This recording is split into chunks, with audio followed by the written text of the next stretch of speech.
আলিয়া ভাটের শাড়ি স্টাইলের আমার এই কালারফুল টাইডাই শাড়িটা যে আমার এই সাদা শাড়ি, আবারও এটা কেউ বিশ্বাস করতে চাচ্ছিল না। তাই এবার আমি একটা মেকিং প্রসেসই দেখাবো তোমাদের সবাইকে কিভাবে আমি অ্যাকচুয়ালি টাইডাই শাড়িগুলো করি। আলিয়া ভাটের এই জর্জেট শাড়িগুলোর কালার দেখে আমি ইন্সপায়ার্ড হয়ে আমি একটা টাইডাই শাড়ি বানানোর অ্যাটেম্পট নিলাম। টাইডাইয়ের বাঁধন তো অনেক টাইপের আছে, কিন্তু আমি আমার শাড়িতে 3 টাইপের এখানে বাঁধন দিয়েছিলাম। এক হলো কুচির পোর্শনে এবং মিডল পোর্শনে, আসলে হলো শাড়ির আঁচলের পোর্শনে এবং মিডল পোর্শনে আমি একটা গেটো পদ্ধতি অ্যাপ্লাই করেছিলাম। এরপর টাইডাইয়ের ইম্পর্টেন্ট রোল প্লে করা হলো কালার। এখানে সবগুলো কালার এক তোলা করে আছে, গোলাপি, হলুদ, তারপর নীল। এখানে কিন্তু এক তোলা রঙের সাথে কিন্তু কস্টিক এবং হাইড্রোস সেই পরিমাণ হিসেবে আমি দোকান থেকে নিয়ে এসেছি, এবং কেনার আগে দোকানদারকে প্রথমেই বলে নিয়েছিলাম আমার কিন্তু সব হালকা কালার লাগবে। এর পরের প্রসেস হলো ডাইং। কাপড় ডাইং প্রসেসে অবশ্যই গরম পানির দরকার হয়। ডাইং এর সময় অবশ্যই খেয়াল রাখবেন আপনার কাপড় যতটুকু পানি যাতে তার থেকে একটু বেশি হয়, যাতে পানির মধ্যে যেন কাপড়টা পুরোপুরি ডুবে থাকতে পারে, এরকম পরিমাণ পানি নিতে হবে। প্রথমে পানিতে আমি ঢেলে দিলাম হাইড্রোস।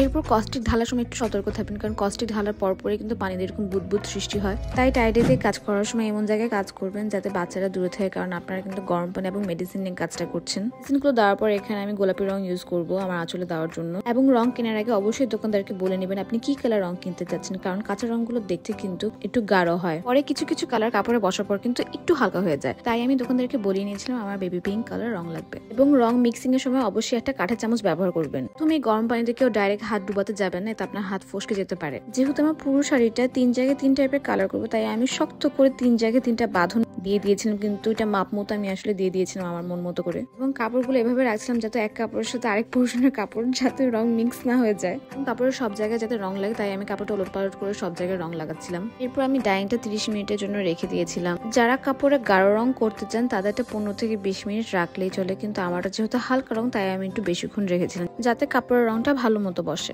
এরপরে বাকি ডাইং গুলো আমি প্রথমবারের মতো সেম প্রসেসেই করেছিলাম। বলে রাখা ভালো, টাইডের কাজ কিন্তু সব সুতির কাপড়ে হয়। সুতি কাপড়গুলোতে রং বেশি অ্যাবজর্ব করে ভালো। এন্ড বেসিক্যালি আমি এক্সপেরিমেন্ট করছিলাম সুতি শাড়ি বাদেও আমরা হাফ সিল্ক শাড়িতে কালার ডাইং করতে পারি কিনা। বাসায় একটা ব্লকের ডাই ছিল, তাই ভালো এটা একটু শাড়িতে ডিজাইন করি।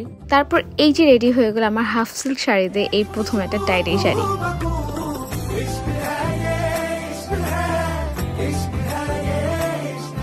তো তোমরা যদি এরকম আরো এক্সপেরিমেন্টাল ভিডিও দেখতে চাও কমেন্ট করে জানিয়ে দাও। বাই।